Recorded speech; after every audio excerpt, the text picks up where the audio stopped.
Hey, what's up everyone?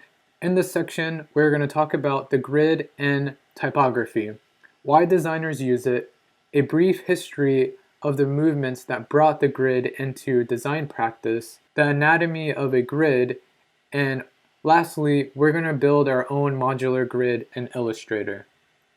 Simply put, the grid is a planning system that parcels information into manageable chunks. The whole idea of the grid is to think structurally, to establish an order from the beginning stages of your design. Think of the grid as a skeleton and the text as muscles, or the grid as a city and the text as its buildings, sidewalks, fire hydrants, and all the things that make navigating around the city easy. A major principle in design is placement and scale relationships between information elements. Like items are arranged in similar ways so their similarities are made more apparent, making them more recognizable. In this slide, I made all the numbers the same size and the same colors, and all the titles the same weight and italicized. The grid is foundational in visualizing the space you have to work with. The grid guides your work to maintain clarity. All of the slides in this lecture are designed with the same grid, so I already have a structure for placement established. This grid helps with large amounts of information to be laid out quickly, like in this slide, where it's just paragraphs on top of paragraphs stuffed inside each column. So a grid is a tool for efficiency. When working in teams, like in a magazine publication, multiple people can work on a project without compromising the visual qualities like spacing and the whole layout design brought by the grid. So later on in class or in your careers, you'll most likely find yourself working in teams. And this grid becomes part of a rule book that maintains continuity through the design. These are the three reasons why we use a grid: for clarity, efficiency, and continuity. Let's jump into a brief history of the grid. Thought is more important than art.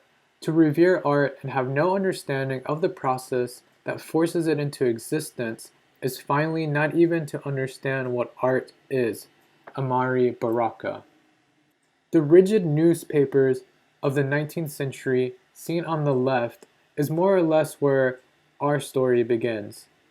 The attacks of these conventional printing restrictions started with Marinetti, who established the Futurist movement in 1909.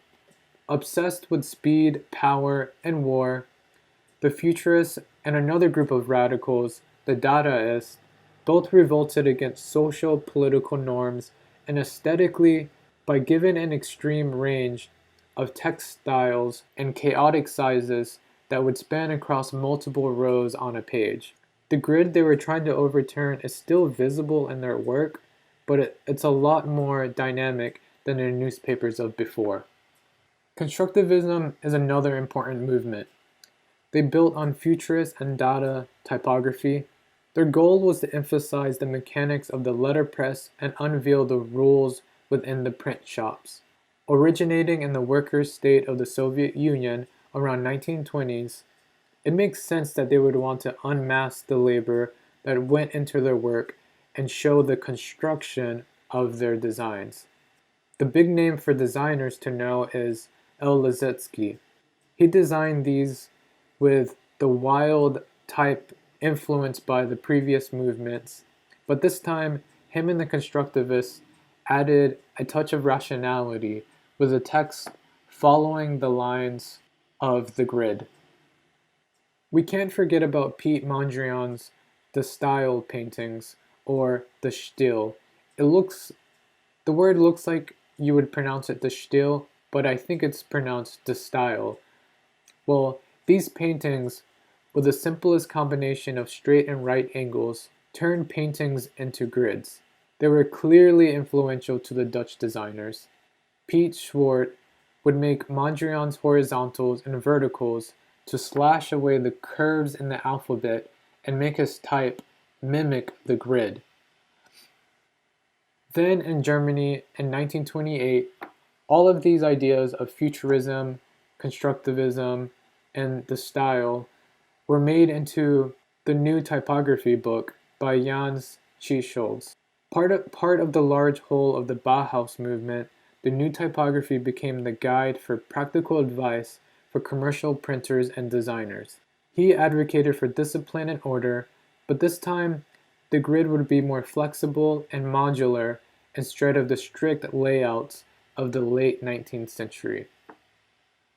And here's a pretty good example of the old layouts where all the pictures were centered and the words would wrap around the pictures. And here's an example of the newer versions where pictures can be extended down columns or across rows. After World War II, much of the new typography Jan Tschicholz was advocating for became the new normal. The Swiss international style took over, and it went well with the atmosphere of Europe, which sought after rational, democratic values. Many designers believed that they could build a new Europe with these new values, while rejecting cliches of self-expression and rebuilding it with a simpler way of designing. That's why everything in these designs kind of look cold and kind of look really objective looking. The era we just covered is commonly known as the European avant-garde, and these movements were instrumental in graphic design's use of typography and the grid. From rejecting strict newspaper norms of the 19th century to institutionalizing new norms that corporate America would eventually come to adopt, we owe a lot of our practices to these renegades who seek to disrupt the status quo of their times.